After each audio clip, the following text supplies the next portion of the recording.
Una cosa. ¿A qué, perdón? Para que se vean. Que no le entiendo. Correr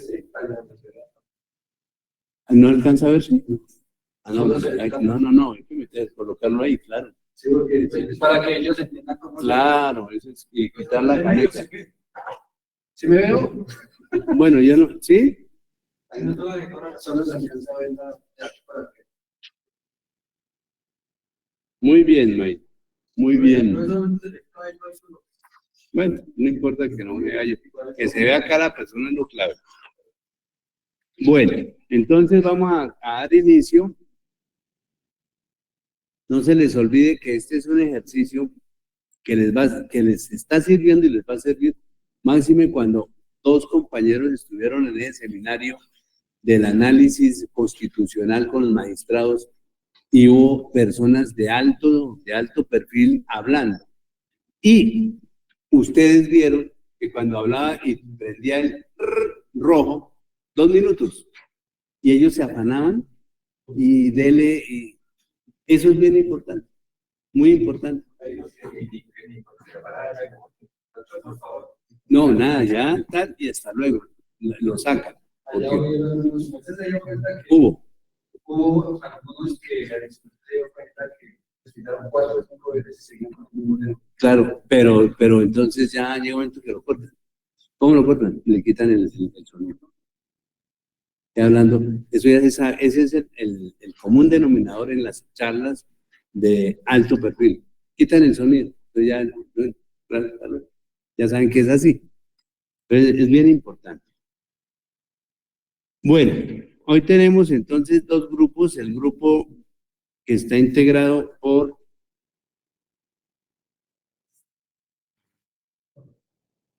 3 y hay otro grupo que es el de el otro. ¿Cuál es, Mayra? ¿El de ustedes? Perfecto. Bueno, entonces, Claudia Lucero Báez, ¿quién es? Jonathan Wildron Seir, ¿quién es el coordinador ahí? Cuéntenos su merced. Claudia, pase acá.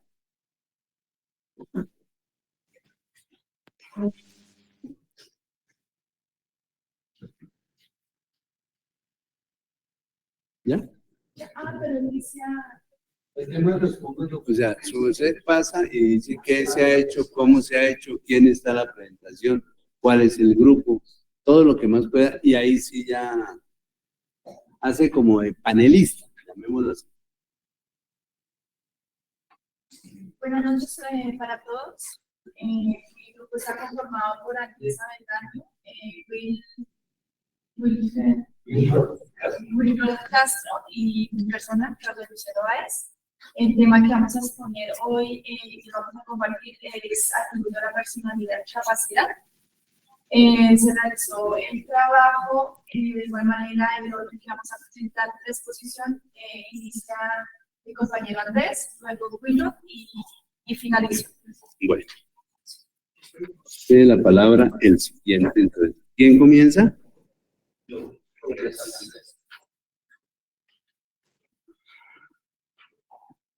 Muy buenas noches para todos, compañeros. Mi nombre es Jonathan. El día de hoy les vamos a hablar sobre la capacidad jurídica, las importancias.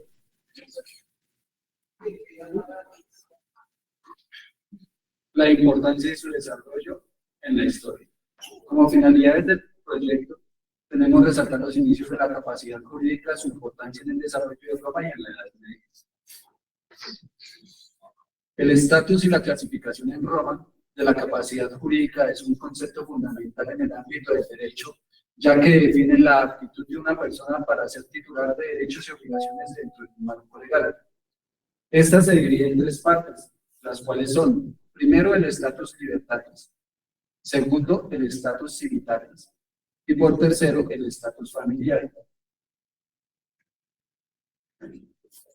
El estatus libertatis se refiere a la condición de la libertad de una persona. En el derecho romano, una distinción principal era entre las personas libres y esclavos.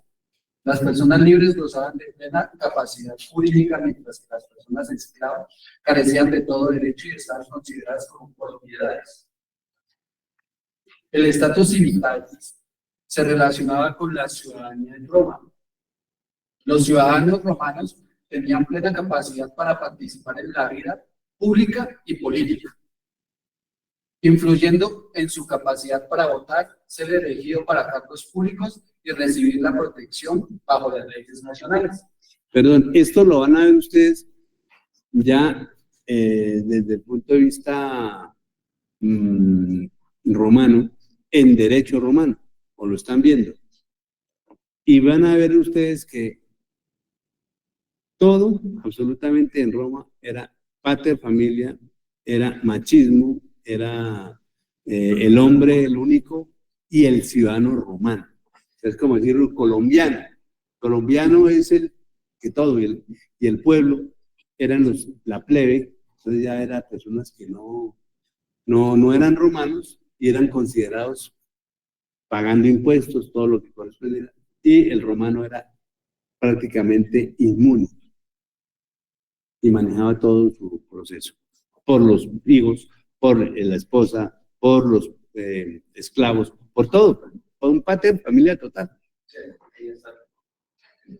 Continuando con el tema, entonces, el estatus familiar se refería al lugar de una persona dentro de la estructura familiar. Este estatus determinaba la autoridad y los derechos dentro de la familia, como el poder del padre de familia sobre sus hijos y otros miembros de esta misma, afectando también la capacidad jurídica, como en términos de herencia, custodia de menores y otros asuntos relacionados con el derecho de familia. La capacidad jurídica y de obrar en el derecho romano. Actualmente, por capacidad jurídica, entendemos la aptitud para ser un sujeto de derechos y obligaciones, inherente al ser humano desde su nacimiento. La capacidad de obrar es la facultad de realizar actos de eficacia jurídica. Se puede tener capacidad jurídica sin tener capacidad de obrar, pero no al revés. La capacidad jurídica es la personalidad del derecho privado que se explica tradicionalmente con el estatus que conlleva la aptitud para ser un titular de derechos y obligaciones. Y la capacidad de obrar es la idoneidad para realizar actos libremente y con el efecto jurídico, pudiendo ser actos lícitos o ilícitos. La capacidad jurídica no siempre coincide con la capacidad de obrar. Capacidad jurídica. En la antigua Roma se refería a la aptitud para ser titular de derechos y obligaciones. Esta capacidad era plena y solo la poseían los padres familias, es decir, los hombres adultos y libres que tenían el poder sobre su familia y su patrimonio. La capacidad de obrar es la capacidad de ejercicio de obrar propiamente dicha, correspondía a las personas con capacidad jurídica plena, es decir, los paterfamilias. Estas personas tenían para realizar actos jurídicos válidos y tenían la responsabilidad de asumir las obligaciones derivadas de dichos actos. Como un ejemplo, Pepe tiene 9 años, puede tener un patrimonio. Esto es lo que sería una capacidad jurídica, pero no va a poder venderla, ya que esto sería una capacidad de obrar. Antonio tiene 20 años y es esclavo, se le da la capacidad de obrar, o sea, vender algo de su propiedad, pero siempre con la aprobación de sus dominos o dueño. En ninguno de estos dos casos, ellos poseen la capacidad jurídica completa, o poseen la una o poseen la otra, pero no la tienen completa. En Roma también hubieron muchos casos en donde todos estos atributos de la personalidad se perdían por medio de la capitis de minutio. Esta era la disminución de la capacidad en la personalidad romana, ¿no? Pues en general una de las mejores formas de entender la forma en que los romanos organizaban su derecho civil era a través de la capitis de minutio o disminución de la capacidad jurídica, pues nos permite dilucidar el verdadero alcance de los atributos de la personalidad y la jerarquía que los romanos le daban a estos atributos. La clasificación de la capitis de minutio se divide en tres partes: la capitis de minutio mínima, la capitis de minutio media y la capitis de minutio máxima. En la capitis de minutio mínima consistía en cualquier cambio que el individuo podía sufrir en estado de su familia, dentro de su hogar, dentro de su entorno. A ver, no nos podemos apartar de lo siguiente. Estamos hablando en Roma. Eso es lo que sucedía en Roma. Ya más adelante irán a explicar lo que es nuestra propia legislación en Colombia.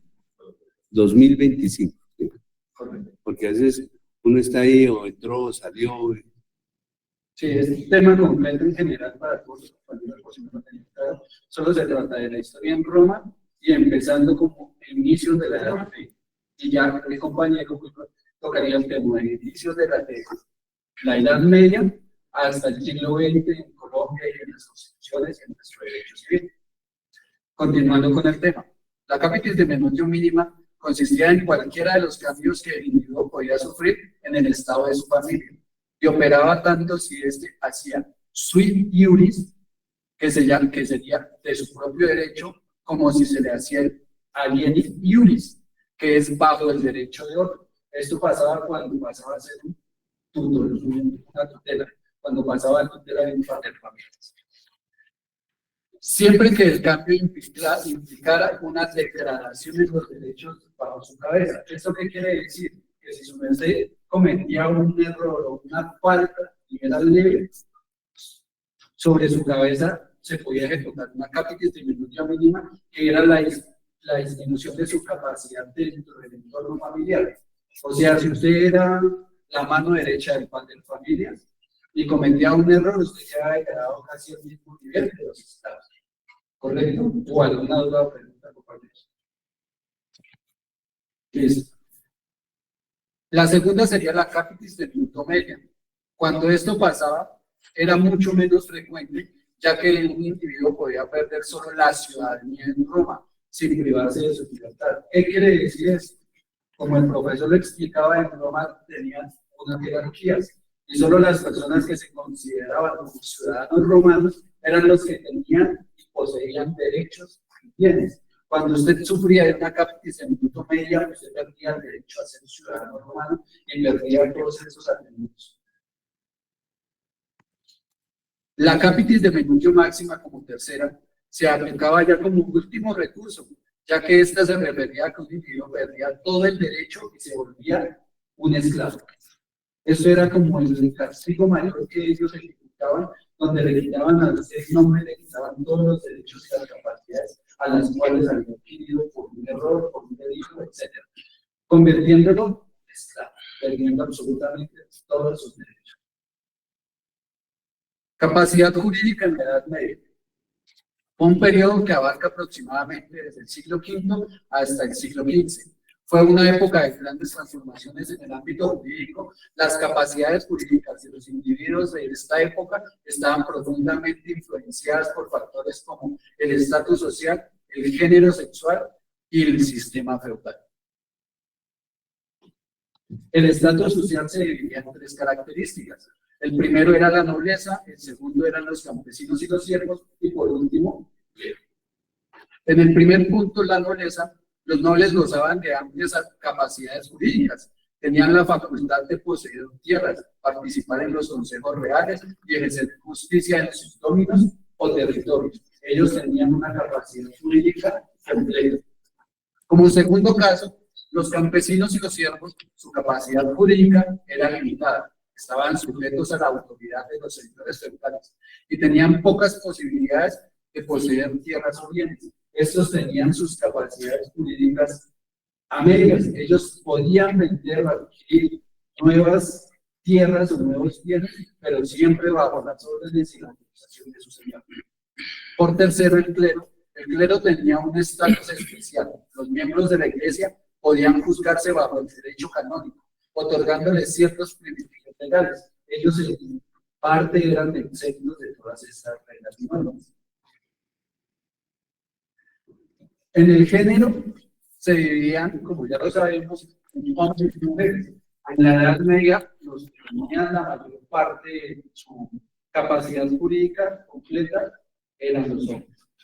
Generalmente los hombres tenían mayores derechos legales que las mujeres, podían poseer propiedades, participar en guerras y ejercer control sobre sus familias. Por parte de las mujeres, sus derechos estaban muy restringidos, aunque la ley variaba según la región. En general, las mujeres necesitaban la tutela de un padre o un esposo para realizar actos legales significativos. En el sistema feudal determinaba gran parte de las relaciones jurídicas. La lealtad y las obligaciones entre vasallos y señores eran fundamentales. En los contratos feudales se establecían los derechos y los deberes mutuos. ¿Esto qué quería decir? Que igual que en la actualidad, la persona que tenía la capacidad jurídica completa podía determinar un tipo de contrato ante las personas, ¿sí? Era el que decidía qué tipo de restricciones o de obligaciones podía ejercer hacia la gente. El impacto de las cruzadas.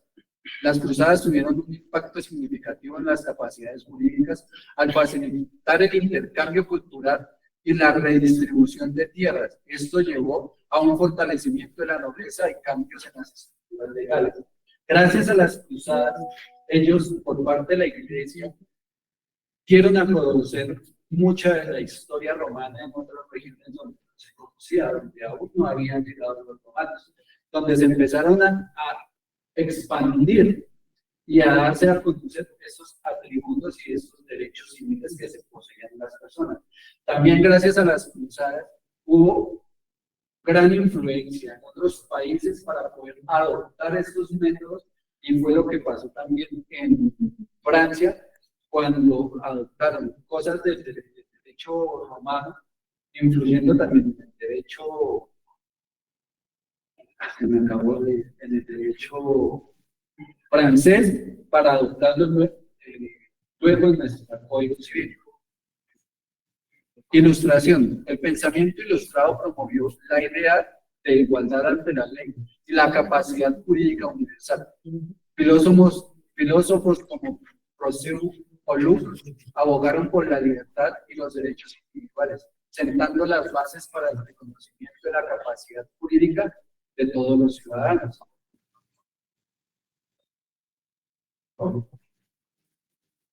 Esto sería todo por parte mía, también recordándoles una frase célebre según Jacques Rousseau, que dice: donde el pueblo no obedece la libertad, no existe.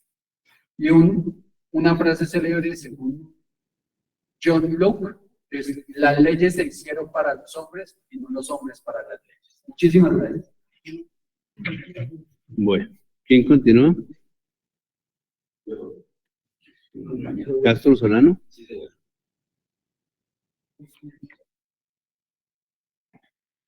Muy buenas noches. Mi nombre es Luis Castro Solano. Vamos a comentar con el tema de la abolición, la capacidad jurídica en Colombia y en el Código Civil antes de 1991. La capacidad jurídica entendida como la actitud para ser titular de derechos y obligaciones está evolucionado significativamente en Colombia, desde el siglo XVIII hasta el siglo XX. Este desarrollo ha estado íntimamente ligado al avance del Código Civil colombiano, el cual ha reflejado los cambios sociales y jurídicos en el país. Estos cambios han estado sujetos a lo largo de los años y ha presentado una evolución muy relevante sobre las constituciones, la cual lo vamos a desarrollar mediante las opiniones más relevantes que ha tenido nuestro país, Colombia. Sería la Constitución de 1811, fue la primera constitución en Colombia que estableció un sistema jurídico inicial en las Provincias Unidas de la Nueva Granada. Se centró en la organización del poder político y no detalló la capacidad jurídica. O sea, en esa constitución la capacidad jurídica no estaba muy detallada y por eso fue evolucionando poco a poco. La ciudadanía y los derechos civiles comenzaron a desarrollarse, pero con muy pocas limitaciones, se puede decir así. Bien, por favor, compañeros. Bueno, déjenme un momentico de la Constitución de 1811. Esto lo van a ver conmigo a fondo en 13, 4 semestres cuando hablamos de derecho constitucional colombiano.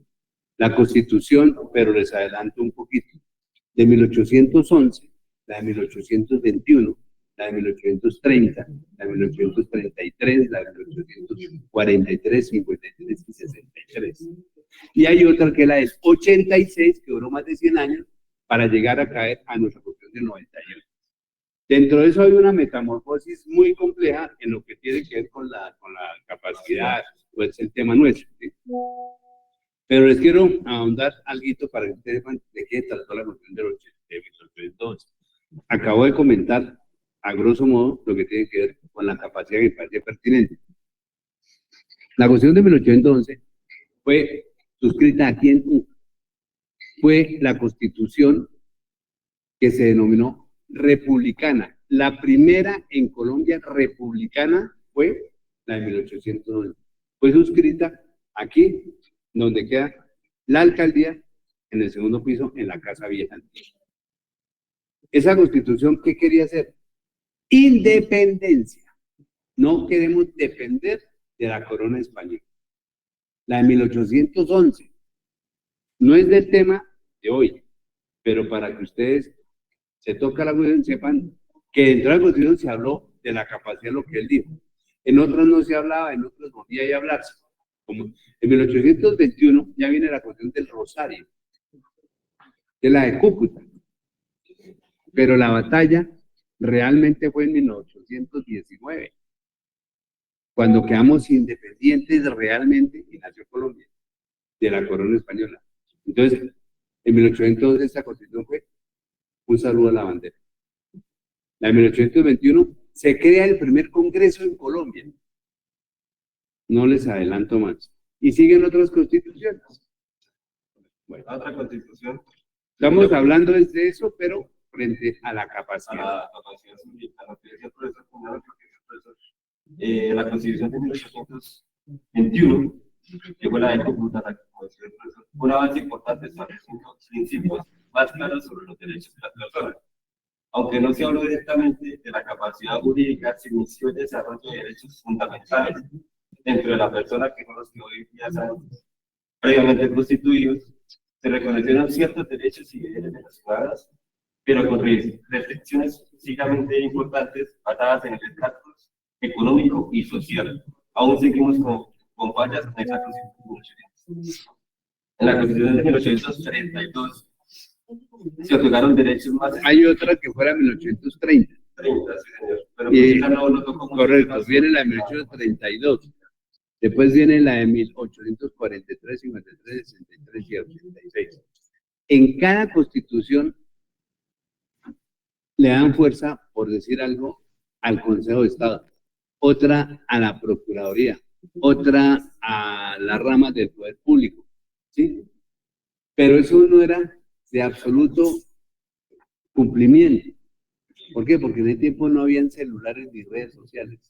Entonces, mientras acá Bolívar hablaba aquí en Bogotá de centralismo, Santander podía estar en Cúcuta hablando de descentralismo, de federalismo.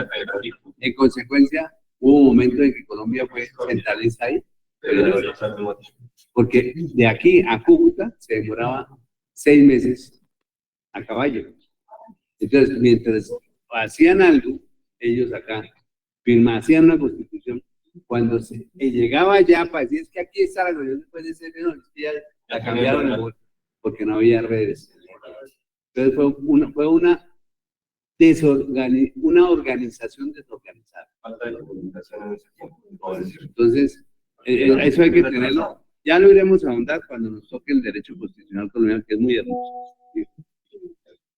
Vamos con la Constitución de 1832. En esa Constitución se otorgaron derechos más específicos a los ciudadanos, aunque todavía existían limitaciones basadas en la propiedad y el alfabetismo. La capacidad. Hay que tener buen derecho constitucional, pero es bueno, pertinente analizarlo.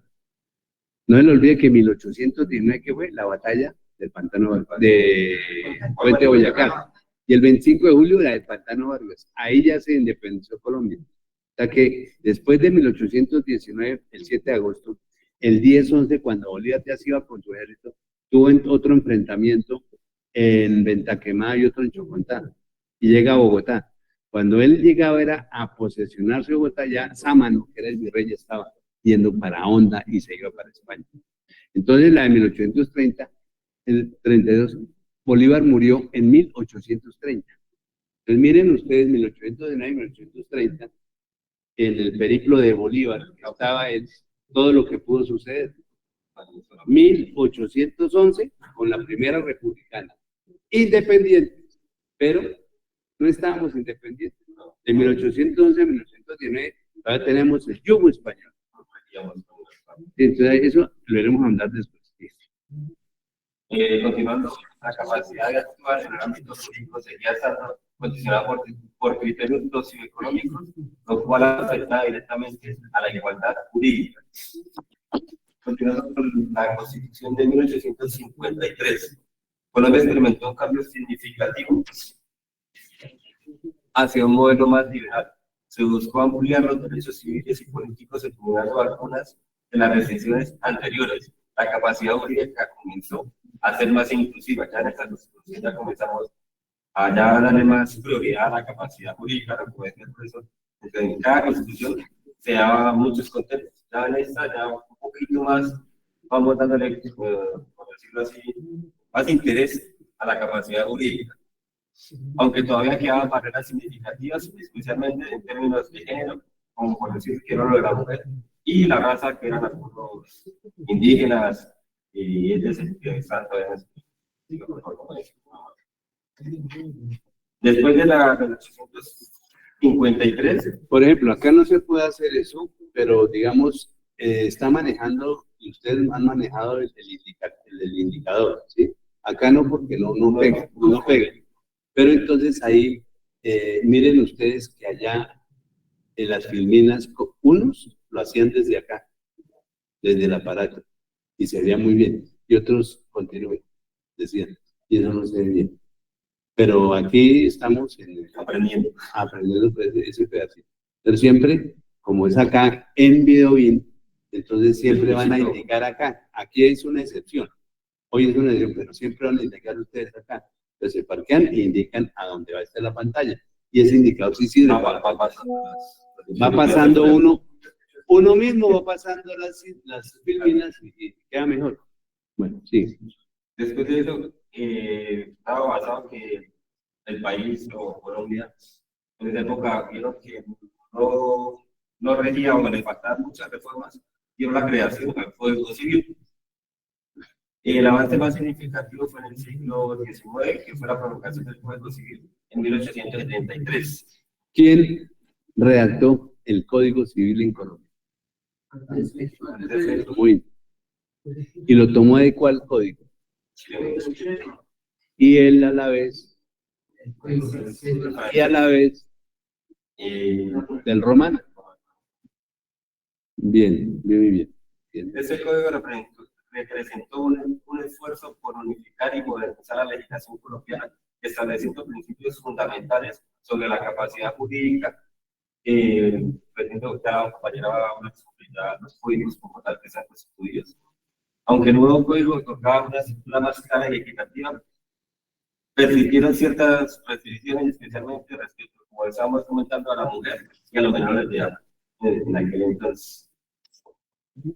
Ya la Constitución de 1886 marcó el regreso a un modelo más conservador, pero estableció las bases del Estado de derecho moderno en Colombia. La capacidad jurídica estaba más definida, pero aún limitaciones todavía fallaban en el ámbito de las mujeres y en ciertos grupos étnicos que no gozaban de la capacidad jurídica total para poder actuar en ciertos ámbitos.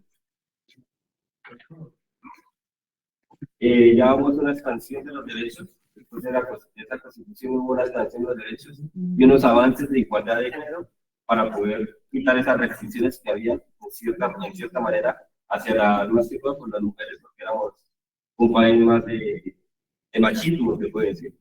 Y pues no teníamos patriarcal. Sí, correcto. Entonces, dice, uno de los hitos más importantes fue la reforma de 1974, que limitó las últimas restricciones significativas a la capacidad jurídica de las mujeres, otorgando la plena igualdad en términos legales. Por otro lado, también se hizo desarrollo sobre la protección de los menores. Durante el siglo XX también se fortalecieron los derechos de los menores, estableciendo una protección especial a través del Instituto Colombiano de Bienestar Familiar, que hoy en día sigue vigente el Instituto de Bienestar Familiar. Estas medidas aseguraban los derechos de los niños y fueron protegidos y promovidos. Las reformas legales y derechos humanos. A partir de la época de 1970, se han implementado reformas en diversos países que buscan garantizar la capacidad jurídica de todas las personas independientes de su estado de salud mental. Por ejemplo, en Perú, en este tiempo, el decreto legislativo número 1384 de 18 definió la intersección por discapacidad y estableció un sistema de apoyo y salvaguardias, reflejando un enfoque más inclusivo y respetuoso a la dignidad humana. En la época colonial de Colombia, el marco jurídico estaba marcado por leyes españolas, porque por eso veníamos aún con unas leyes españolas en la época colonial, que limitaban la capacidad jurídica según la clase social y la raza. La jerarquía social determinaba quién podía participar en la vida legal y económica. Ahora digamos un poco completo sobre la vida, sobre la capacidad humana que permitía en ese tiempo. La legislación colonial en Colombia, bajo las leyes de India, se estructuró la vida social y jurídica, reflejando los intereses de la corona española y controlando a la población indígena y afrodescendiente. Aunque las interpretaciones de las leyes evolucionó, las jerarquías raciales y de clase limitaban. Las jerarquías aún seguían siendo limitadas para muchos, por decirlo lo que ha tendencia a los indígenas que estaban constituidos en el país. Desafíos actuales que tenemos hoy en día. La desigualdad social aún existe, tanto en la antigüedad como hoy en día sigue la desigualdad social, que son las barreras económicas y sociales que limitan el ejercicio de cada uno de nuestros derechos. La violencia de género aún se vive, pues no como anteriormente machismo, pero pues igual se sigue viviendo como tal la violencia de género. Las mujeres a menudo enfrentan obstáculos en el ejercicio de sus derechos. Por decir, hay muchas mujeres que no saben sus derechos cuando se muere el esposo. Entonces quedan vivos y hay muchos, por decir, abogados, por decir, que siguen en esa época todavía el machismo y no le da la importancia como tal de la mujer a poder rendir y manejar sus bienes a todo. El desplazamiento forzado pues no es algo nuevo en nuestro país. La violencia y el conflicto armado han afectado la capacidad lógica de muchas personas. Pues tenemos nuestros bienes, pero por decir en mi departamento, que es Arauca, que nos desplazan de nuestra propiedad, pues tenemos mucha capacidad lógica, tenemos la capacidad de lograr como tal, pero pues no podemos ejercer, no podemos vender, no podemos disponer de ellas como tal. Esa es una realidad hoy en día. ¿Cómo se compara la capacidad jurídica en Colombia con otros países? En España, similar a la capacidad jurídica o de ejercicio, en Colombia se comienza a partir de los 18 años. En España tiene un enfoque avanzado hacia la discapacidad por una fuerte protección de los derechos de las personas y medidas para garantizar su autonomía. En Chile sigue siendo el modelo del Código Civil de Andrés, aún todavía no han actualizado por sí. O se hubieran modificado, pero pues igual seguimos, como por decirlo aquí nosotros, Código Civil de Andrés. La capacidad se rige de manera similar a Colombia, sin embargo, los procesos de intersección y tutela tienen características específicas. En Francia, la capacidad jurídica se basa en el Código Civil napoleónico. De ahí nosotros sacamos para poder sacar nuestro Código Civil actual, también tiene parte napoleónica. Aquí también la mayoría de edad es los 18 años también en Francia, pero presenta especialmente atención a la protección de menores de 18 años y personas con discapacidad jurídica, que actualmente también se está dando hacia la discapacidad que es el CONS, que es la internacional que habla sobre la capacidad jurídica en personas discapacitadas que igual tienen también derechos y obligaciones a la comunidad. Muchas gracias, compañeros. Pues mi frase sería: una cosa nos gusta por el derecho de ser ley, debe ser ley porque es justa. O sea, no podemos malinterpretar de pronto la ley que tiene que ser justa, ¿no? Si es ley, es porque se ha estudiado y se ha dado, pero pues como todos tenemos errores humanos y pues obviamente a veces no son muy justas en ciertos detalles. Y bueno, le dejamos a la compañera que va a explicar más sobre el código civil. ¿El tercer grupo qué tema es? Patrimonio cultural. Lo del tercer grupo nos toca 40 explicados y su merced explica el tema adicional de nuestro. Hágame el favor y me acuerda, Valentina, el jueves el próximo para traer el consultorio y explicarles el conflicto de interés frente a las personas naturales y públicas. Bueno, tiene la palabra. Buenas noches para todos, mi nombre es Claudia Lucero Báez.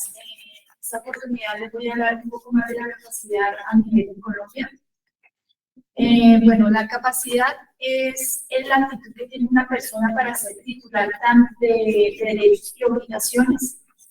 Se adquiere al nacer y se pierde en la muerte. De igual manera, se tiene en cuenta para realizar negocios jurídicos, intervenir en el comercio jurídico y intervenir en comparecer a juicio. Se tiene en cuenta para ejercer o exigir derechos y contraer obligaciones. La esencia jurídica en la capacidad, pues, es un atributo de la personalidad, el cual es un pilar fundamental para el sistema legal y así atribuir a una equidad y a un juicio. Mire ahí, por ejemplo, está leyendo, está explicando y no tiene las hojas acá, que eso es lo más incómodo. Mire ahí cómo está, como ustedes. Sí. Bueno, en este momento vamos a hacer un análisis de la capacidad a nivel jurídico según el Código Civil colombiano. Iniciamos por el artículo 502, que establece... 1502. 1502 del Código Civil establece los requisitos para que las obligaciones tengan existencia legal y se deben cumplir unos elementos. ¿Y cuáles son estos elementos? El consentimiento de las partes, el objeto ilícito. ¿Y qué es el objeto ilícito? Es un hecho o cosa que no va en contra de la ley, el orden público, las buenas costumbres y las leyes prohibitivas. Un ejemplo que tengo de objeto ilícito son las cosas que no están en el comercio, derechos o privilegios que no se pueden transferir a otra persona. Es decir, otro ejemplo es cuando hay un proceso,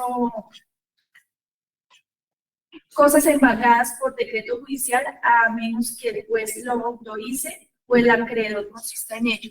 O sea, cuando hay un proceso jurídico, bueno, un embargo de un bien. Puede ser un... El mejor ejemplo es el que yo les coloqué, redondeando la capacidad. La capacidad se focaliza en el 1502. El artículo 1502, ¿cuál es? Que para que una persona pueda obligarse con otra, no se le olvide, me gustó su bastón, cojo y me lo llevo. ¿Cómo hace para que él me demande y devuelva yo el bastón o lo pague o le indemnice? Teniendo 4 elementos. En el 1502, ahorita lo leemos, alistemos para leerlo, dice que primero, para que nos obliguemos entre personas se requiere de capacidad, que es lo que están diciendo. Primero, tener capacidad. Acuérdense lo que les dije, que hay capacidad de goce del año 1 al 18 años y del 18 en adelante la capacidad de ejercicio. Ya puede uno tomar cuestiones de, pues, hacer escrituras, pues todo lo que corresponda. Pero entre esas hay unas edades. Y esas edades tienen que tener el rasero, tanto el Código Civil como el Código del Menor. Entonces, impúberes, púberes, menores, adultos, etcétera, para todo lo que tiene que ver con la parte jurídica. Y allá son niños y adolescentes, en el otro proceso. Eso hay que analizarlo bien. Segundo, teniendo esa capacidad, El segundo punto del artículo 1500 es el consentimiento. No puede tener ni error, fuerza, ni dolo, que yo los expliqué la vez pasada. Acuérdense del matrimonio con el revólver, acuérdense del matrimonio del hermano y de la hermana. Si se hace algo de eso, está viciada la capacidad y el consentimiento y la voluntad de esa persona. La consecuencia es nulo. La capacidad no es limitada, 380 grados, pero de todas maneras entramos a las incapacidades o discapacidades de acuerdo a la ley 1996 y 1306 del 2015, 19 y 2009. Entonces, ahí hay que analizar otro pedacito. Tercero, que el objeto, que es lo que está diciendo su compañera, y la causa sean lícitos. No pueden ser ilícitos. Entonces, el mejor ejemplo para que ustedes vamos a entender mejor eso es, le vendí 1 kilo de cocaína, o le compré al señor 1 kilo de cocaína y me salió harina. ¿Cómo demando yo? ¿Cómo ejerzo ese 1502? No puedo ejercerlo. Entonces, con ese ejemplo van a entender plenamente la figura, ¿correcto? Sigan. No se preocupen que la clase es compartida. Yo este ejercicio lo hago para que hagan primero investigación y segundo acá sustentación. Es un ejercicio importantísimo que ustedes ya son testigos que fueron allá y miraron cómo es la cosa. Acá pues no se ha aplicado mucho el tiempo y eso, pero en su momento le dicen a ustedes, en la misma, ustedes son procuradores, fiscales, jueces, son juristas, defensores, lo que corresponda en derecho. Y lo que les es que tienen 15 minutos para su tesis, para plantear lo que es defensa, lo que sea, tiene 15 minutos. Entonces, ahí es cuando tiene que extractar, y es cuando se va a acosar, porque allá no le van a decir si no le quitan el micrófono, no tiene últimos 2 minutos, son 15 minutos, porque es legal, pero ya en una disertación puede organizarse diferente. Entonces sale el bombillito, lo que ustedes vieron allá, y hay una que dice 2 minutos, y empieza uno en 2 minutos a fusilar un tema que se quedó en 2 temas y los otros 4 no nos dijo. Eso es una cuestión bien importante. Y lo segundo es la clase compartida. Tercero, la clase compartida. No puedo dejar pasar alguna incoherencia, algún proceso que le falte para ir ajustando el tema del contenido temático de personas, que es lo que estamos haciendo. Es un buen ejercicio. Sí. Entonces iba en objeto. Entonces el ejemplo, ya acuérdense siempre, que es, compró 1 kilo de cocaína y le salió harina, un momentico, ¿a dónde va a demandar eso? ¿A dónde lo va a denunciar? ¿Pero por qué? Tiene capacidad ella. Vicios de crecimiento, no hay error, no hay fuerza, no hay dolo. Tercero, objeto, causa, entonces no se dan todos los argumentos. Ahí es cuando se aplica eso. Hay otros, muchos más ejemplos, pero uno se puede enredar con eso, el de coca, o el de marihuana, o el de algo ilícito. Me vendió un carro gemeliado y yo lo compré y resultó que me engañó, pero yo acepté que era gemeliado. Totalmente, claro. Que antiguamente existía una cosa que llamaba la palabra. La palabra era más que una escritura. Hoy no existe eso. Es más, se vende una casa y ya la volvieron a vender 3, 4 veces. Entonces ya no existe la famosa palabra de los abuelos y tatarabuelos. Sí, ahora sí. Pues sacando un poco de conclusión de qué es objeto lícito, pues es un hecho o cosa que no va en contra de la ley, el orden público, las buenas costumbres y las leyes prohibitivas. Y la causa lícita es un motivo que está permitido por la ley. ¿Qué significa lícito? Entonces es justo, permitido, según justicia y razón. Eso es el lícito. Continúo con el artículo 1503 del Código Civil, donde este artículo habla de toda persona es legalmente capaz, excepto aquello que la ley declara incapaz. Ya lo hemos analizado la clase pasada. Mire tan fácil ese artículo. Toda persona es capaz hasta que no se demuestre lo contrario. Imagínense, en 2 renglones la profundidad es, toca volver a todo el derecho comparado a ver si eso no capaz, en lugar de, claro, esto es de más de 80 años, 100 años, pero de todas maneras es un código que eso hay que ajustarlo. Una pregunta, hablando de ese tema de código, ¿por qué no te ha hecho formas de código? Muchas, es más, lo que pasa es que hasta ahora ustedes están conociendo el código, ha sido muy agujereado, más agujereado que desde el título 22 al 35 fue derogado. ¿Casi cuántos títulos? Fue derogado. Es que no se puede ajustar, tocaría hacer otro código. ¿Por qué no se ha hecho una ahorita? Pues es que en la medida en que se va haciendo, en la medida en que se van presentando los casos, se van ajustando las cosas. Pues si no, no habría código válido. Todos los códigos necesitan ajustes. También hay que hacerle muchos ajustes. El Código Penal del 37, del 80, etcétera, el sistema penal acusatorio del inquisitivo a la acusación, correcto, pero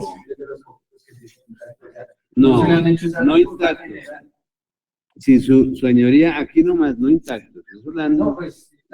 Mire lo que dice acá. El título 22 al título 35, todo derogado. Y vamos a ver más, derogado en muchas cosas. Lo que pasa es que hacer un código no se puede de un día para otro. Y hoy se ajustó, se hizo uno, y resultó que mañana ya toca reajustarlo. Entonces, en la medida que va pasando el tiempo, con el derecho consuetudinario, se van haciendo los ajustes que se requieran para ese momento. Y aquí se ha hecho eso.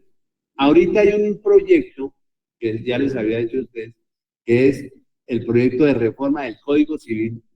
Que una cosa es reformar, otra cosa es derogar y otra es cambiar el Código Civil. Son tres cosas diferentes.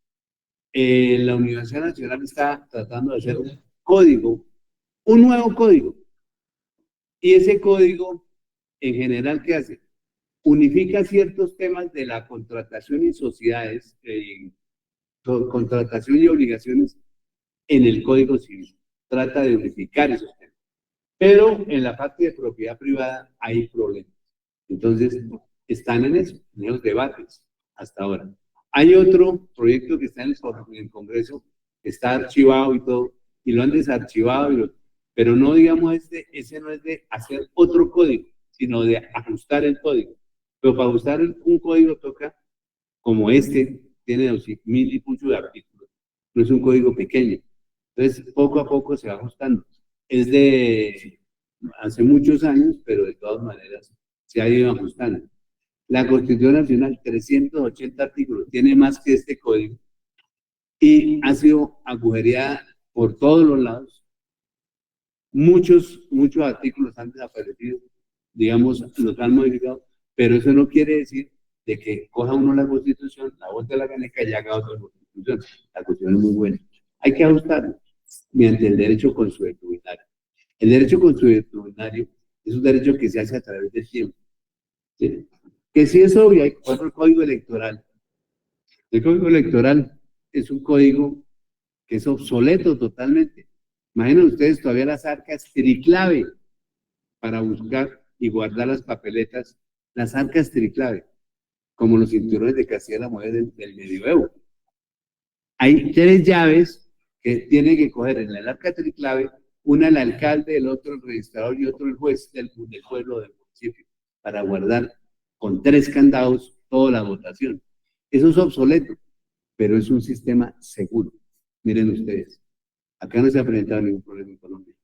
En los Estados Unidos, con dactilar y con todo eso, hace como 15 años duraron votando como 20 días todavía, porque no se sabe quién es el presidente del parlamentario. Entonces todo tiene su más y su menos. Y en el momento que entre esos aparaticos totalmente en el sistema electoral, grave, puede colapsar. Pueden manejar, pueden hacerlo orientar, reorientar. Pero en este sistema es casi imposible. Yo fui registrador de Tunja, conozco el tema. Porque es que son muchos los actores. Entonces, Son muchos los formularios y uno blinda al otro y el otro y el otro. Entonces, si se vuela acá y le colocan 5 votos y 2 ceros son 500. Aquí pasó, pero ya en el escrutinio departamental no puede pasar y en el nacional menos. Entonces, eso blinda la parte como de carpintería, llamémosla así, del siglo pasado. Entonces, hay que Pero siguen hablando de ese mismo sistema. totalmente. Pero entonces es obsoleto, pero no me han hablado. Yo hablo obsoleto en el sentido de las arcas sin clave, pero esas arcas sin clave, entra la policía, encierra todo eso y cada uno, un juez que es incomprable, se va con una llave. Tendría que comprar al juez, ¿cuál le quedó para? Al juez, al alcalde, al registrador, al jurado, a los que hacen allá y suman y restan, y es muy complicado. Y eso de seguridad, si aquí estamos en elecciones de locales, de alcaldía, de consejo, etcétera, ustedes aquí en Tunja llegan a la registraduría, ya no le dan datos. Los datos son en Bogotá. ¿Y cómo? Porque el E14, que es un formulario, tiene 3 cuerpos, igualitos. Eso lo llena el jurado. Uno se va para gobernación, otro se va para Bogotá y el otro lo leen de ahí a Bogotá. Y Bogotá dice primer boletín, segundo boletín. Pero aquí no pueden decir, no tienen ni idea si salió o no salió el alcalde. Todo es Bogotá. Porque son muchachos entrenados que van leyendo por teléfono líneas directas a Bogotá. 1, 20, 2, 30. Luego de 3, no es Pedrito Pérez, numerados. 1, 5 votos, tantos.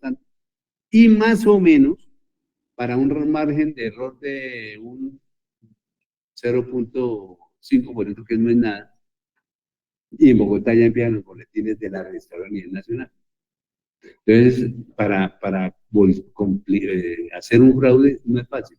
Aun cuando ha habido unos en varios departamentos, hace como unos 10 años, que les colocaron 000, pero los mismos, si yo saqué 100 votos en Tunja y no me aparecen sino 20, y el señor que no tiene votos y le aparecen 5.000, yo voy a alegar, y eso va a la comisión escrutadora, y allá sacan los votos y los van a contar, reconteo de votos, pero esos votos se custodian en esas famosas cajas, arcas triclave.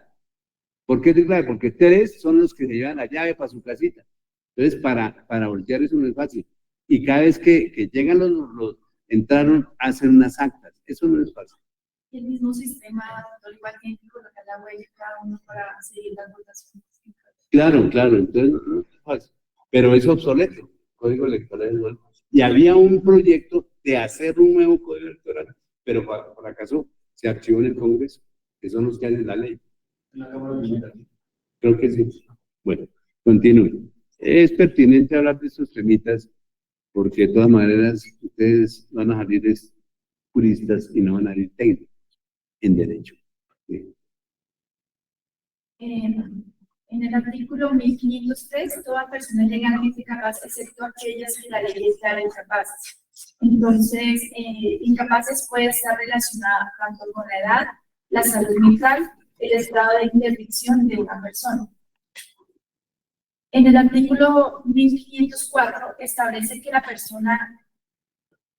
las personas impúberes, sordomudas, que no pueden hacerse entender por escrito, son declaradas inhabilidad e incapacidad que pueden afectar la capacidad. Es decir, el ejemplo menor de edad, persona con discapacidad mental y los interdictos. Bueno, pero ojo con eso, porque hay que echarle mano a la ley 1996 y 1306, que ¿ya se ha tocado? Todos no. Vamos paso por paso. Bueno, eso. Porque ahí varían ya términos. Yo les expliqué a ustedes de incapacidades propiamente dichas, absolutas, relativas, sobrevivientes, los impúberes, pero ya aterrizando con la nueva ley, ya hay términos que cambian como discapacidades y ya no es el absoluto total, no, puede ser que no sea un absoluto. Si es absoluto, con pruebas y evidencias y procedimientos y protocolos pueden ser capaces. ya no como lo decía la ley, el sordomudo que no sea entender por escrito es totalmente, ¿no? Ya es un discapaz diverso. Como aquí el doctor, pues sigo con la ley 1306 de 2009, el cual es promulgada el 5 de junio de 2009 en una legislación colombiana que busca garantizar los derechos a la inclusión social de las personas con discapacidad mental. Esta ley tiene como objeto asegurar que esas personas disfruten de un nivel de vida adecuado, tanto su alimentación, su vestuario y su vivienda. De igual manera, gestionar los asuntos legales y patrimoniales que divulgan el mejor interés del individuo o de la persona. Bueno, aquí voy a hablar un poco de la derogación de la interdicción. Uno de los cambios más significativos introducidos por la ley 1306 de 2009 fue la derogación de la figura de la interdicción. Esta figura permite la asignación de un curador a la persona con discapacidad mental, limitando su autonomía. O sea, ¿qué es un interdicto? No, capaz. Es una persona no capaz que tiene deficiencias mentales o lo que corresponda. Dentro de eso fue un ejemplo que es el disipador. Entonces, una persona que es disipador es un despilfarrador de dinero. Entonces tienen que declarar un interdicto a un juez mediante un proceso complejo para decirle, señor, usted no puede manejar su dinero. Y entonces acá le nombra un curador. Pero ya esa figura, ya ahí lo que está explicando, no le digo más, le quito el tema. Pero vamos aclarando. Interdictos es declarar a una persona que no tiene la capacidad para poder usar sus recursos u otras cuestiones. Por eso son interdictos, mediante un procedimiento. Pero ahí vamos a ver lo de la reforma. Sigue.